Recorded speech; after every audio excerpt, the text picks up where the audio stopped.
Você também falou, você comentou que ia falar um pouco das questões das alergias, né?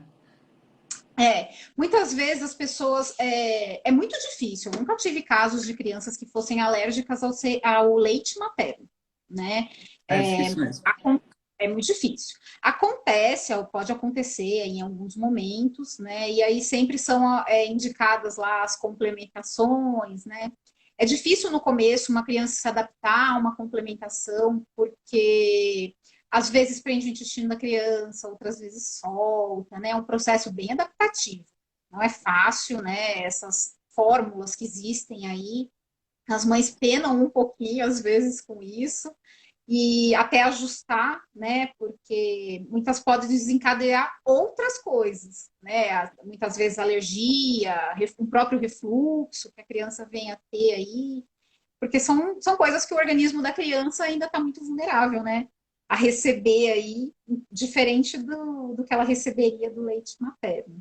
Então, claro que a gente sabe que há casos que os médicos, né, acabam fazendo essas opções de complementação, porque ou a criança não ganha peso, né? Aí é aquilo que a gente precisa avaliar o caso, mas tem que ser uma coisa bem acompanhada, né, para as crianças não saírem perdendo, a gente ter ganhos. A gente tem, assim, algumas marcas que tem aí no mercado que a gente acaba vendo que se adaptam melhores às crianças, né, diante de todas essas questões. Mas não tem como falar, é essa aqui que vai ser usada sempre, né? Não existe isso, porque varia de criança para criança a resposta que ela vai dar do organismo dela em relação àquilo que ela vai estar recebendo, né? O ideal mesmo é a amamentação. Quanto mais a mãe puder amamentar essa criança, mais coberta ela vai estar em todos os sentidos, da melhor forma possível, né? E, Uma e coisa aí, que eu vejo bastante, eu vou colocar aqui como desculpa, né? Que muitas mães dão para. E aí eu vejo que às vezes falta um pouco de orientação, até pelos médicos, talvez, ou para quem faz o pós-natal, né? Não sei como seria isso. Nunca tive filho, nunca fui mulher para saber como que faz isso, né? Na verdade. Eu sei do pré-natal, acompanhei minha madrasta quando era criança no pré-natal dela, mas o pós-natal, assim, para desistência de amamentar o filho, seria assim, né? Até a Dani, a gente estava conversando sobre isso um dia, né? Que a gente estava em reunião, da questão de, a criança não pega, não tem a pega, meu seio dói, né? E eu lembro que uma vez tinha uma paciente que o bebê é atípico e o médico, a neurologista falou que tinha que amamentar, que era muito importante, e ela tinha muita fissura mamilar. E aí ela foi procurar um profissional, não lembro se foi uma ginecologista, especialista, mastologista, acho que é mastologista.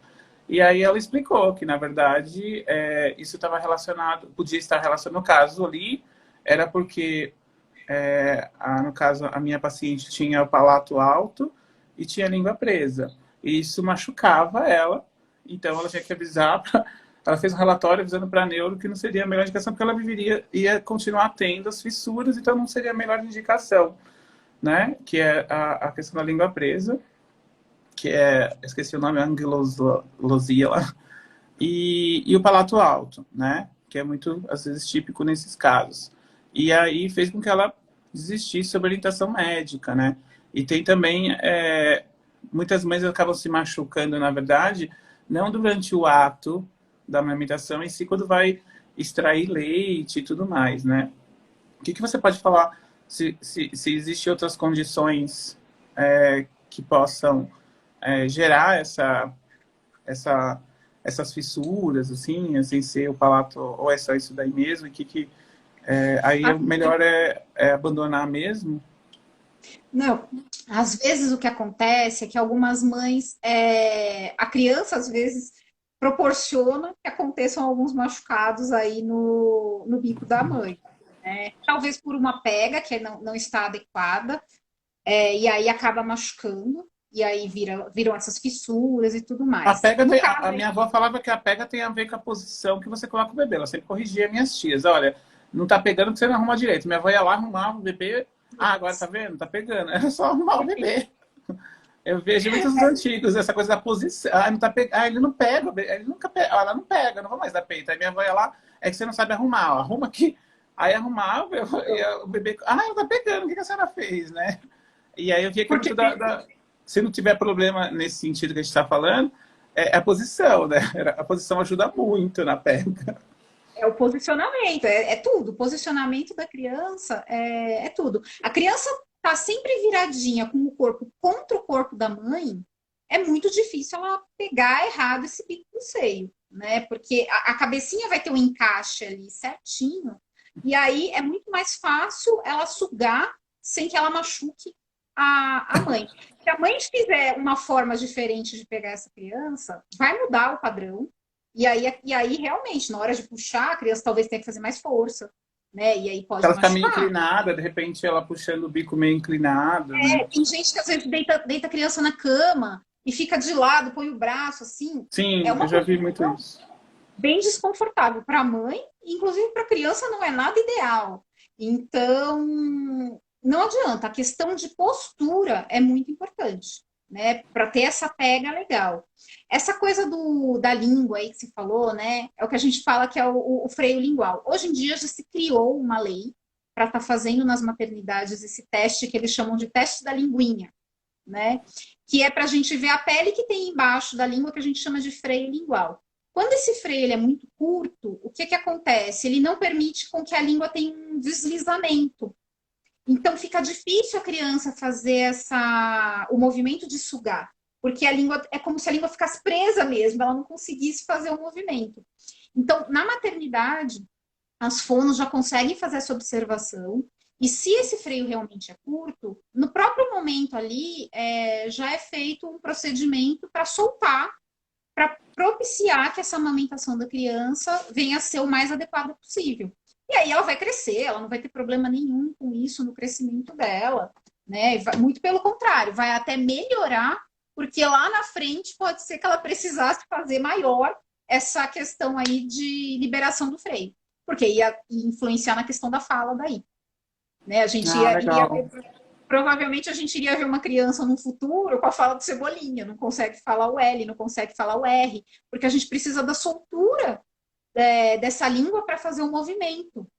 Então, hoje em dia é mais difícil, pode acontecer, claro, de passar aí hospitais públicos, coisas do tipo, não olharem para isso, né? Mas a mãe tendo uma dificuldade no hospital, eu acho que o ideal é que ela já tente acionar alguém de que ela não está tendo essa facilidade para que isso seja investigado quanto antes, para tentar sanar e ajudar da melhor forma essa mãe em casa a ter um processo mais fácil. O machucar aí o seio materno, hoje em dia existem várias alternativas, né? Por exemplo, aquele laser cicatricial facilita bastante nesses momentos para a gente ajudar essa mãe a ter uma reconstituição ali daquela pele, né, que é fininha, e aí a gente ensinar ela a fazer essa pega correta para que a criança realmente passe a não machucá-la. Claro que quando as crianças vão crescendo, muitas vezes saem os dentes e as mães ainda estão amamentando. E aí, nesse caso, a gente precisa também orientar elas, porque se a criança puxar com o dente, vai machucar, Sim. né? Então, e a gente sempre, às vezes, usa uma manobra, quando a gente estimula, né, os cantinhos da boca dos bebês, a tendência é que eles tenham um reflexo de abrir a boca. Então, quando a mãe percebe muitas vezes que a criança dorme, né, mamando, e ela fica ali muitas vezes parada quietinha, ela não está mais sugando aquilo. Não tem a necessidade dela ficar ali segurando aquele bico do seio da mãe. Então, às vezes, a gente dá um apoio com o dedinho. Quando a gente consegue, a gente introduz assim na lateral para que a criança abra a boquinha, solte e você consiga, né, fazer com que ela faça a rote, e aí você pode colocar ela para dormir. Então, às vezes, a gente tem isso, porque muitas vezes as crianças dormem ali também, e aí quando a mãe tenta tirar, a criança gruda de novo, né? E aí também é um fator que nesse ponto a gente não tem um lado bom, porque muitas vezes as crianças estão ali o que a gente chama de chupetando, elas não estão mamando, elas estão ali tendo Sim, um afago, né? é, E, e vira aí chupeta também, mesmo. exato, né? E aí não tem uma função, né? Ela tem que ficar ali naquela situação para ter o benefício da amamentação e não ficar ali por ficar, né? Então a gente tem algumas manobras nesse sentido, de tocar, de colocar o dedinho no cantinho da boca, para ver se ela vai ter esse reflexo do abrir, e aí a gente solta isso para não ter aquele puxão de machucar. Uma coisa que é interessante, que muitas mães perguntam, e aí não me perguntam, né, porque a gente só eventualmente, né, e, e aí teria que se perguntar, na verdade, você pode perguntar até para nutricionista isso, né? Por exemplo, o que eu posso fazer para melhorar a qualidade e a quantidade do meu leite, né? E Sim. aí, gente, tem uma resposta única que o leite é controlado pelo todo o sistema endócrino, né? Então, quando o bebê vai lá e faz a sucção, automaticamente libera na hipófise um hormônio, né? Que é o FIL, né? Que tem uma formação de liberação. E aí você tem que produzir mais leite, né? Tem todo um componente. E para você produzir leite, o que eu vou falar parece meio. Depois que eu falo, nossa, mas é óbvio, né? Mas muitas mães esquecem, muitas mães às vezes me questionam, especialmente porque está no processo de emagrecimento, que o leite emagrece. E no processo de emagrecimento a gente perde muita água, a gente desidrata muito. Então, assim, precisa tomar muito mais água do que o normal. Então, se você não toma água, já não toma água na sua vida muito, no processo de amamentação você tem que tomar de 2 a 3 vezes mais do que você toma naturalmente para a produção do leite. E quanto mais água, melhor a qualidade. E aí você fala, mas eu não consigo tomar tanta água assim. Então, você vai procurar uma nutricionista que ela vai te ajudar a colocar frutas que são ricas em água, né? Então, tipo, a melancia é super rica em água, né? E comer a fruta in natura, porque também tem todos os minerais, nutrientes que vão te ajudar aí, né? Magnésio e tudo mais, que você precisa nesse leite. Então, as mães que perguntam, eu tenho leite, eu tô amamentando, mas parece que eu vou secar e tomar água. Você tá secando literalmente, você tá secando e você tem que tomar água. Tá faltando água aí, né? Então, parece irrelevante falar isso, mas assim, poucas mães sabem que elas têm que tomar muita água durante a amamentação. E a qualidade da hidratação dessa mãe, né, que tem que ser um pouco mais, tem que ser além do normal, é que vai, essa superidratação que vai gerar a qualidade do leite, né, que você está oferecendo. E é claro, uma alimentação saudável. Eu vejo muita gente preconizando aí, falando assim, quando você estiver estressado, no dia que você está nervosa, que você brigou, você voltou do trabalho estressado, você não amamenta, porque você está com cortisol. Isso daí é lenda, porque quando você fica nervosa, o cortisol... todo mundo tem cortisol, e o cortisol vai ficar no seu corpo pelo menos 7 dias. Então, se você ficou nervosa hoje, você vai ficar 7 dias sem amamentar. E aí, então, esses 7 dias você é proibida de ficar nervosa, para ir no 8º dia, você não pode ficar nervosa, senão você não vai amamentar nunca, desse jeito, né? Quem mora em São Paulo nunca vai amamentar ninguém. Você é fechado no trânsito, vai chegar atrasado, né? Tipo, só de fato alguém, você tá esperando o elevador, a pessoa vai lá, fecha e some, você já fica estressado, já liberou o cortisol. Então, assim, né? Isso, o ser humano, o cérebro do ser humaninho que está recebendo esse leite já está acostumado a tomar esse leite cheio de cortisol, infelizmente, mas fazer o quê? Ninguém está livre disso, né? Você tem que fazer acompanhamento com o endócrino, com o seu médico, para ver se não está too much, se não está muito alto.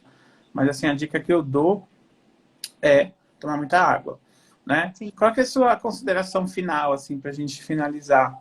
Tem só uma pergunta depois da Paola, que ela não cabe muito aqui, mas ela fez uma pergunta que ela tem um aluno que só bebe, autista, só bebe água na garrafinha, e ela queria saber se poderia incentivar o uso do copo. Eu acho que você pode responder rapidinho. Eu acho que se ela tiver essa dinâmica, se ela puder desenvolver essa dinâmica na escola, seria interessante que ela tentasse introduzir o copo, fizesse uma passagem, né? Da garrafinha que ele está tomando pelo copo. E aí ela vai ter que ver aí como é que ela vai criar uma estratégia e um copo colorido, talvez um copo com canudo no começo, para ver se ele vai passando para isso. Mas eu acho que tem que fazer a tentativa, né, de levá-lo para o copo. Então, é válido. Isso é válido. Eu acho que lá para o final, quando você voltar lá no final das próximas 30 lives que a gente tem, depois a gente repete mais para frente, seria legal a gente comentar essa questão do canudo, né? Porque eu lembro quando eu era criança que eu fiz fono, você sabe disso. Natália é minha fono, para quem não sabe, cuida da minha voz. Antes de ter Covid, depois cuidar mais ainda. E eu lembro que, tipo, eu tenho outras habilidades desde criança, né? Enfim.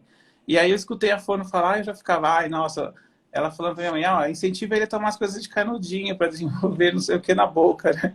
E aí, tipo, eu só queria tomar as coisas de canudinho. Café, tudo que era quente, minha mãe brigava comigo. Uma vez eu fui tomar um negócio, o canudinho derreteu. De tão quente que tava. Minha mãe brigou comigo, eu queria tomar o negócio de canudinho. Aí na próxima live a gente deixa. E eu só vou finalizar aqui, a Natália vai falar as últimas palavras dela. A amamentação, ela desenvolve o que a gente chama de esfera visual, né? Que é um contato visual que existe entre a criança e a mãe. E a criança que amamenta, ela desenvolve essa esfera visual, que é uma das habilidades visuais funcionais que a gente tem que desenvolver na visão, que é uma proximidade entre eu focar algo em relação ao todo e percepção do campo. Enquanto eu estou ali olhando para minha mamãe, para o peito dela, na verdade, ele só olha para o peito, o peito não enxerga muito longe, né? Ele já está explorando, né, aos poucos o mundo que o rodeia. A gente chama de esfera visual. Então é muito importante o desenvolvimento da esfera visual. As crianças que são amamentadas, elas tendem a se desenvolver com um campo de visão maior. E aí a gente deixa a reflexão se esse campo de visão é só no campo literal ou no campo também biopsicossocial, né? Qual que é a sua conclusão? Eu quero deixar aqui para todo mundo, né? Incentivem a amamentação. Não é difícil, né? Claro, precisa ter paciência, precisa ter dedicação, mas a gente tem muito a ganhar com a amamentação da criança em vários sentidos, então a gente tem que perpetuar isso daí, né? O máximo que a gente puder, para que as crianças do futuro aí venham mais fortificadas, né, mais desenvolvidas, sejam melhores, se coloquem, né, de forma mais tranquila e pacífica frente a muitas coisas que a gente está vendo aí de mudanças. Eu acho que vai ser bem importante para o crescimento delas aí de um futuro. Eu vou ser contra a Natália, vou falar assim, que não é fácil, porque eu tenho várias amigas que foram mães nos últimos 5 anos, assim, e todas, assim, empresárias, executivas, e eu do lado, assim, como o chato, né? Amamente, amamente, amamente.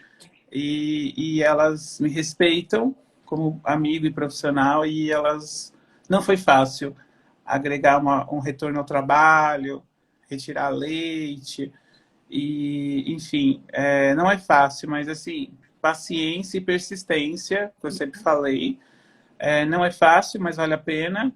E é algo que é importante tanto para a mãe quanto para o bebê, né? E eu consegui captar a atenção das minhas amigas e principalmente a obrigatoriedade de fazer elas amamentarem porque elas viram que elas estavam emagrecendo.